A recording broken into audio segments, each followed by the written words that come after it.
Ladies and gentlemen, welcome back to Entrepreneur Middle East. We're here at a beautiful night. And with me is a very special guest because this man has built an empire. One of the largest crypto exchanges in the world is the one and only Dr. Linhan. Absolute pleasure having you here with us today. It's an honor, really. Hello, Mina. Very nice to meet you. Thank you. So you've arrived to us all the way from Hong Kong. So tell me, how's Dubai treating you? How's Abu Dhabi treating you? Abu Dhabi, we got Formula One racing a few days before. Now it's very active. Every year is Formula One. It's also like a crypto conference there. So we also travel there every year. But Dubai, actually, we got a license here. So we put like more energy, more resources here in Dubai. Of course. Yeah. And I mean, you got to support your team and Max at Formula One, I suppose. That's right. That's right. It's a pity that this year he was only 2 points away. 2 points left. That's right. Maybe next year, I think. Definitely. And you know, I heard that he really, really wanted that win because it's, I think the only other person had 5 World Championships in a row, and he was at his 4th one. So this one was so important for him to I win. see. I know. Yeah. But it's okay. Next time, he's a great driver, and it's great you guys are supporting such a team. Now, tell me, before we start with all the technical questions and gate, I want to know, how did your childhood look like? How did you grow up? And basically, how did you enter this world before anybody else? Right. So I was born in China. My childhood was very happy for me, actually. Okay. I was the guy who is very interested in like technology and mathematics. So from the very beginning, so I chose the major in the university of electrical engineering, and later also I studied photonics in the master degree, and also after I finished my university in China, I moved to Canada for my PhD degree. I spent 4 years in the university. I studied photonics. After I graduate, just after I graduate, actually, I was looking for something very innovative. So I built up a company. At the beginning, we were doing research on high performance computing. But I was finding that actually people also do the high performance computing for Bitcoin mining. Exactly. Yeah, that's why I recognized Bitcoin. So I started business in crypto instantly at that time. So you started those mining foundations already I didn't do the then? mining, but I started to study the coding and also the white paper of Bitcoin. So I was learning that. I was very interested in Bitcoin, so I started to learn how to do trading. I didn't do any trading before that, so I didn't buy stocks. I didn't do that before. I didn't know trading before. But after I find the Bitcoin, because I like the technology, I like Bitcoin technology, the innovation. So I started to study how to do trading. So I got scammed actually. At that time. I think it usually goes like that. You go through that lesson, and then that makes you grow, right? I didn't have any experience with trading. So, I was thinking, it's very easy to trade with somebody. I find somebody online, so I send, the money to him. He didn't send me Bitcoin. So I lose money, but actually, it's a good thing because it also makes me thinking why we need the exchange, why we need a middleman to help you to do trading. And how can we help like the whole privacy and trading? That's right. When you create something on your own. Yes. So that's how we start business. Amazing. But already then you had that entrepreneurial mindset, I suppose. You never wanted to work for somebody else. You wanted to research and do things on your own, right? That's right. I never worked in a traditional company before. So I graduated and I started business, and then I got into crypto industry. That's incredible. Yeah. So tell me, obviously you've started Gate in 2013, if I'm not mistaken, right? That's right. And you started it off when the rest of the world was still so careless about crypto. And what do you think actually made you see something in that sector that nobody else saw, that everybody else was blind to? You saw that it has potential. How did that all start for you? That was very natural for me, actually. Because you think about that, 12 years ago in 2013, so crypto is a very small group of people, hobby thing, right? So it's also a hobby for me at that time. This is only like less than 1 million crypto users. back in that time. So it's not like a large thing. So people think it's like maybe it's like a small bubble. It's too early to let people tell. It was too big of a risk, I think. It's a big risk, and also you see that there's many things coming up every day, right? So if you are not interested in like technology, in finance, you won't want to take the time Right. to look into it, right? It's quite common for the other people. Not like today. Today, you see we have like 600 million users already. Not everybody talking about that on TikTok, on YouTube, right? Right. So, you realize that actually you can like get very rich in crypto, right? You'll get like attracted. But back in that days, nobody talk about that.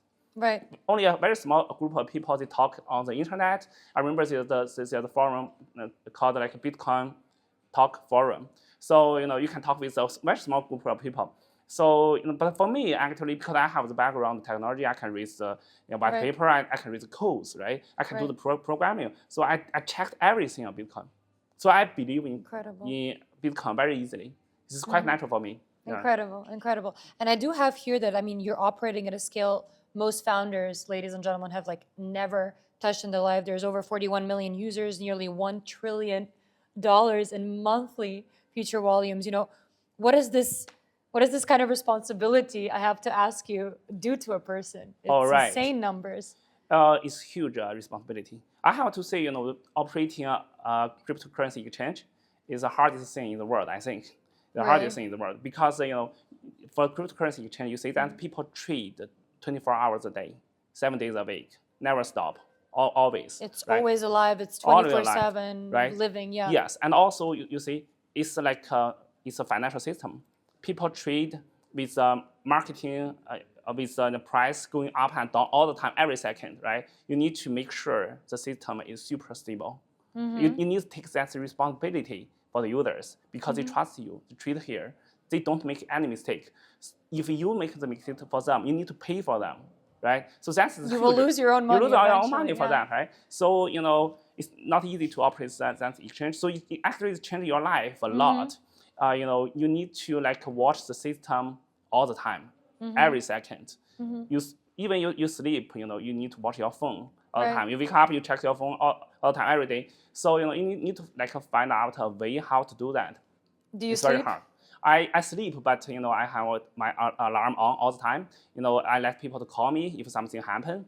Yeah, so that's how you need to think about a way how to manage this kind of a platform. Right. We have a lot of people. We have more than like 2,000 people, more than 1,000 developers. So we have different groups of people. They work in the night. Some people they work in the daytime. So we have all the people cover every second. Incredible. So this is how we do the work. Yeah, it's a clock. It's a machine that That's just has to keep ticking. But all of these things that you're telling me right now, obviously there's huge challenges that you're facing and there's huge risks, yet you still decided not just to have a crypto exchange, but build that full stack, blockchain infrastructure. That's right. Tell me more about that. Why did you decide to take yet another step? Is it because then you're in full control of the entire system and you can build that trust in your users? What was the main reason why you decided to go even bigger? Yeah, so, you see that, we have been working on this platform for like 12 years already. We put like a lot of resources, especially developers. They're working on that for a long time. We developed the whole structure, the infrastructure. On the top of that, we have applications. On the top of that, we also provide a very good experience for the users. But actually, it's not enough because you mentioned that right? In this industry, crypto, they have new things coming out every day.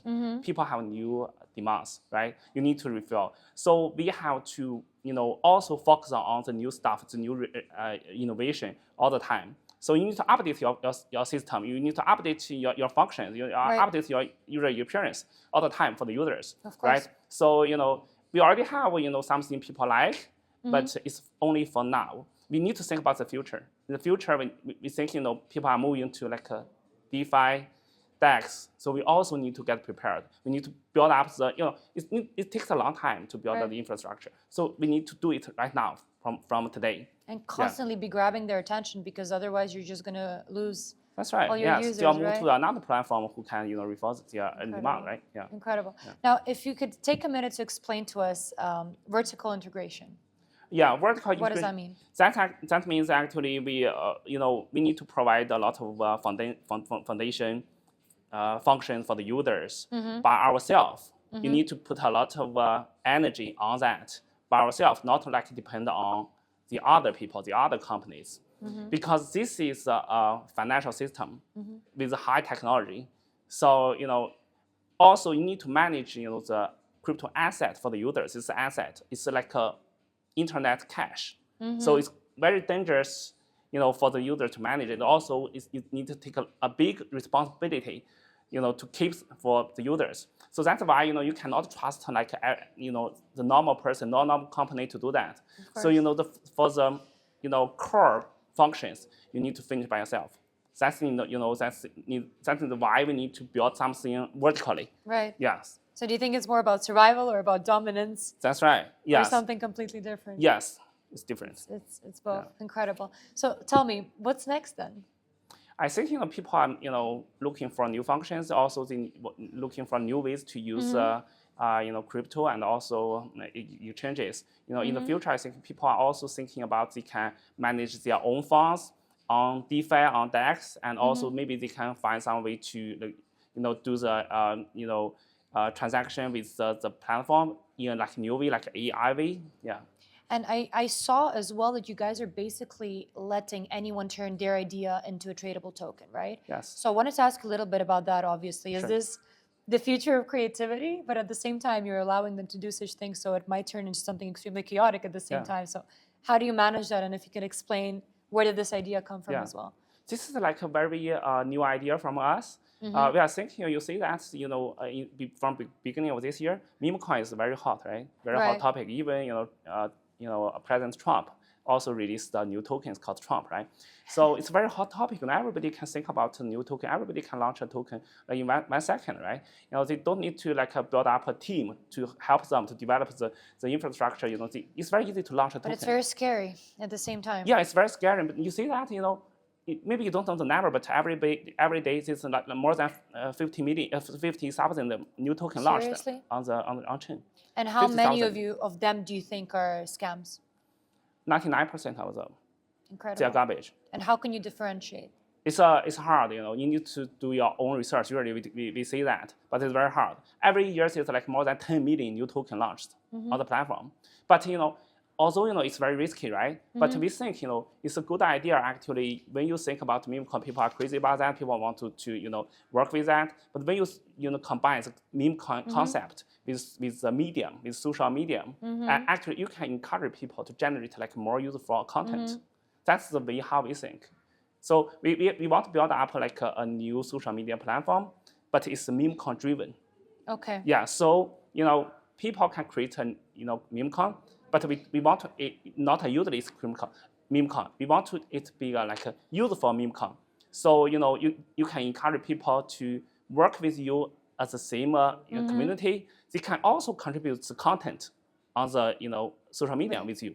But I believe at the same time you could actually help those 41 million users understand what is legit and what is not. Like they go through some sort of checkups before this coin is fully launched. This token, right? Well, there's many ways we can do that. We have like a ranking system. Okay. We also have many measures like the trading volume, the market cap, the reviews of the other users, right? So people can choose the best one quickly. And you make sure that the ones that are in the ranking system are legit, right? At the end of the day. It's hard to do that, but we do have a lot of information for the users, so that because it's very new stuff. This is coming up like today. Right now, right? So it's not like a lot of information you can recognize, but people want to have like a new opportunity, right? So you need to offer to them. Otherwise, tomorrow, it's going up too quickly. You cannot catch up. Of course. So they want to catch up early. So we provide all the information for them. That is great what you're doing because you're really building, I think, that trust with the users then and keeping them happy and keeping them loyal to you, right? Which eventually is the most important thing. Now, correct me if I'm wrong, but we want to talk about the MiCA authorization. It's MiCA, right? Or MiCA, how would you call it? MiCA, yes. Okay, perfect. I did read online that some of the most major exchanges in the world, they didn't manage to get the authorization, yet you guys did. Yes. How did you do it? You need to explain to us. Oh, it's a long journey actually. We spent a lot of time on that. we started to apply for a license back in 2018, 7 years ago, in Malta. Yeah, we started the application. And what were the main characteristics they were asking from you in order for you to become authorized? Beginning is very, very hard because the regulations are also learning. And they're changing, right? They're changing. They are learning. So back in 2018, they are slow because they want to be very careful about that. They need to know you a lot. They check all the background, all details, financial, security, all the details at the beginning. But later, when you you also meet with them face to face, and they learn more about you, they watch you. Later, they trust you, they give you license. So we got license 4 years later, from the start at the beginning, and we started to operate, and we get easier and easier. Later, when they released the policy of MiCA, we applied for the license, and quickly we got the license. Okay, incredible. Yes. Yeah. I have to tell you, most founders that I do interview in crypto, they're not that easy on regularization as you are. You welcome it very well. Could you please explain why do you welcome it so well, and why is it important to regularize?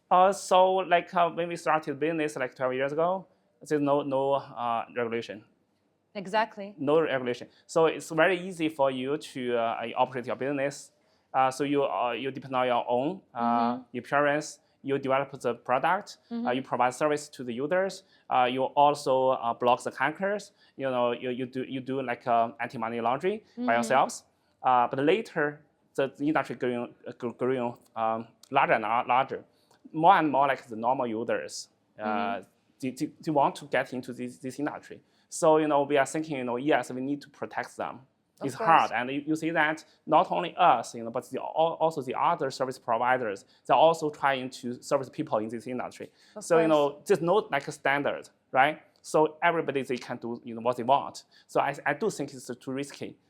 So you want to follow the rules. You do the anti-money laundering, but the other people they don't do. They don't even do KYC. Okay. So it's actually very hard. But do you think we're killing that entire base theme of decentralization then when we place regulations?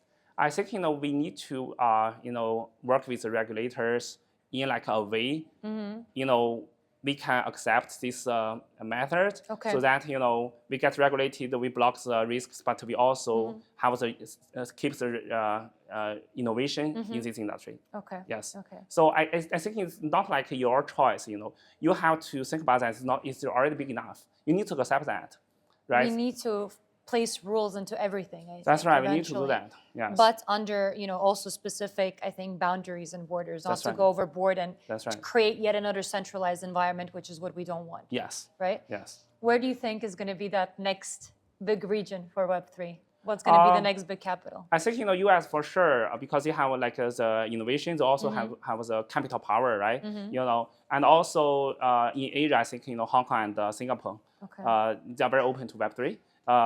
And also Dubai for sure. Dubai is very friendly for crypto. You see that in this year, more and more companies are coming to Dubai. I think more than 5,000 companies already here. Doors are very much open here. Yeah, that's right. And they're very, very friendly. We got a VARA license. We got a WASP license from VARA in Dubai. So we can also operate under the license here. The regulators are already friendly. They are very open. But when it comes to America, do you think it's just because of the Trump administration now? Do you think it's just a short term? Or do you think in the long term also the next presidents and potentially Democratic parties will also welcome crypto and Web3 into the States? I think it's for the long term, but now it's very friendly, for sure. It's a good start, for sure. Because, in this kind of period, we can show that, crypto can change the world. Crypto can lower the cost. Crypto can, increase the efficiency of the financial system. So they'll see that, and then I don't think they'll change the policy a lot. Yeah. And where do you see Gates in the next 3 years?